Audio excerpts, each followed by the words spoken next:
Welcome back. Next week, our nation will reflect on the thousands of lives lost on September 11th, 2001. Wednesday marks 23 years since terrorists attacked our country.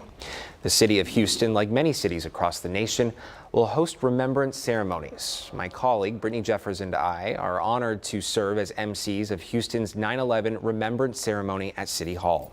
Here to tell us more about the program is organizer of the event, Lashondra Jones, with the Office of Veterans and Military Affairs at the Mayor's Office, along with Marine Corps veteran Lashonda Johnson and Navy veteran Chris Fahey. Good morning to you all. Thank you so much for your time, and thank you for your service. We appreciate everything that you've done for us and will continue to do for us. I want to start by words that we heard during the hours after the attacks that September 11th day. We will never forget.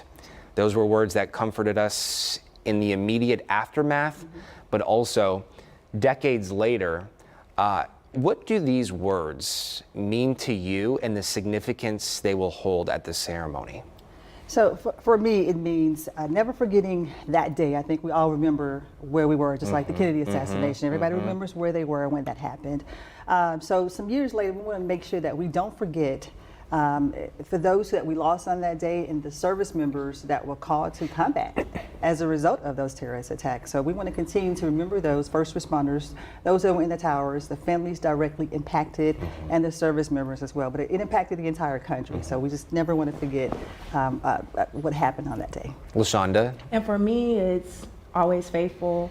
Remembering those who sacrificed their lives to go to handle the situation and not make it back.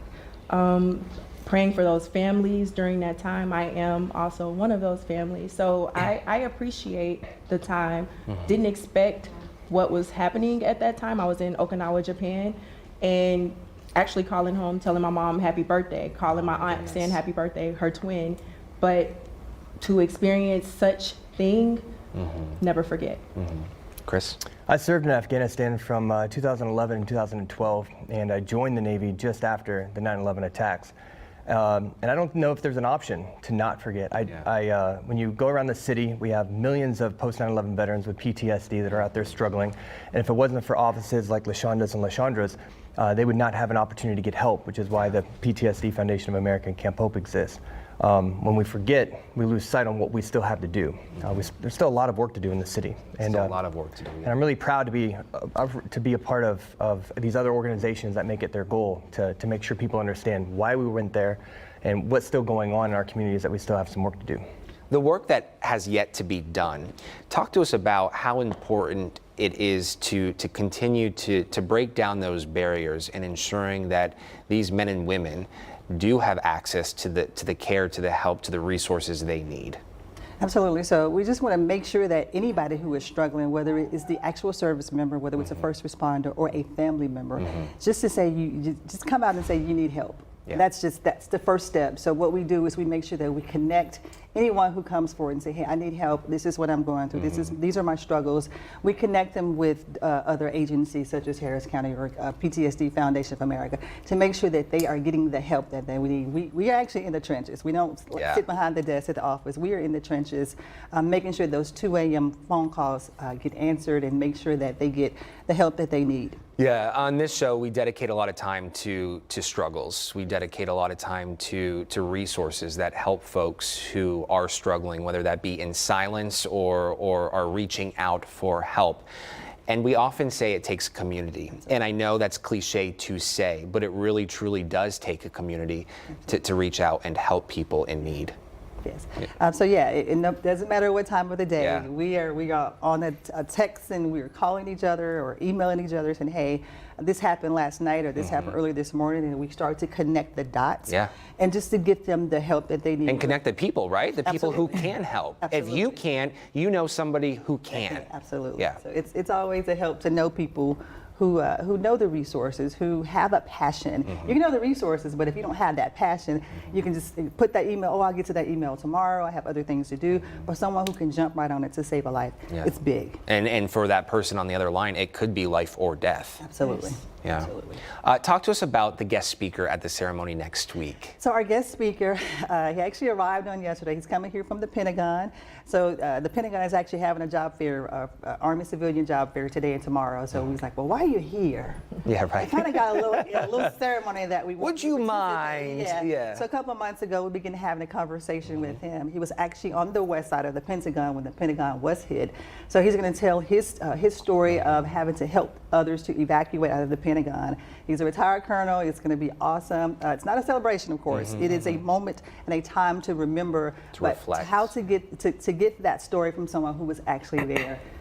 I'm looking forward to hearing him speak myself. And as we know, there are thousands of stories pertaining to that September 11th day. And I think talking about those stories, sharing those experiences with people can really build bridges in a healing process that could has taken decades and could take decades more to come. What does this ceremony mean to each of you and to the city of Houston? I know this is going to mark 23 years since the terrorist attacks, but this ceremony has not happened every single year since then. Absolutely. So of course, COVID stopped a lot of the things. So I decided that this is the year that we got to bring it back, because we do have those lives that we want to continue to help to save, because we still, again, we have those who are still dealing with the aftermath of what happened on that day.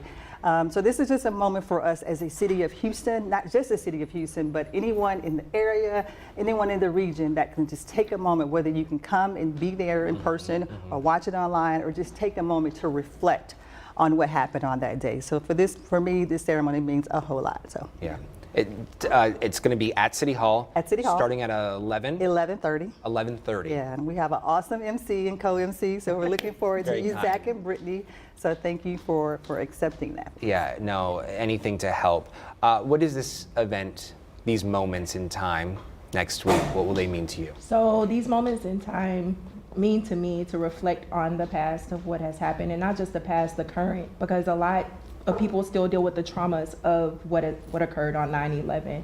A lot of people still haven't actually dealt with it, no matter how long ago it was. Sometimes traumas don't appear up front, sometimes they appear later on down the path. So what this means to me is a reflection of those who lost their life, those who are struggling with what actually happened as well. Chris?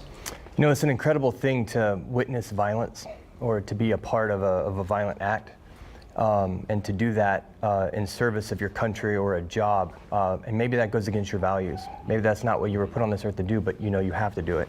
That type of moral injury takes a community. It takes moments like this and opportunities to pay tribute to that loss, so people can take a step back and take a hard look at where their life is now and where we are as a city and a country, to determine again what's next. And that recovery and that restoration for our veterans is 100% out there, and they don't need to be isolated in that moment. They can come out of it. It's really interesting to see moments like this, how they're intentionally constructed to make us pause and remember. But it's also doing something else. And as you mentioned, it's bringing people together. Yeah. And it's bringing people together to let them know that they're not alone and that there is help. Wherever that help is, you might have to look outside your nuclear environment, right? It might not be sitting next to you. It might be a few blocks away or a few miles away, but there is help. And so next Wednesday, we will be coming together as a city to pause, to reflect, to remember, but also to help those who need it most today. Yes, and we're going to actually have some booths that are going to be there, suicide prevention, gun locks, all of the things that are needed to make sure that we can help save a life. And again, this is just a starting point. If you are struggling, use this as a way to begin that journey and to get the help you need. Thank you all for coming in. Lashondra, Lashonda, and Chris, thank you very much. We appreciate it. We will see you Wednesday.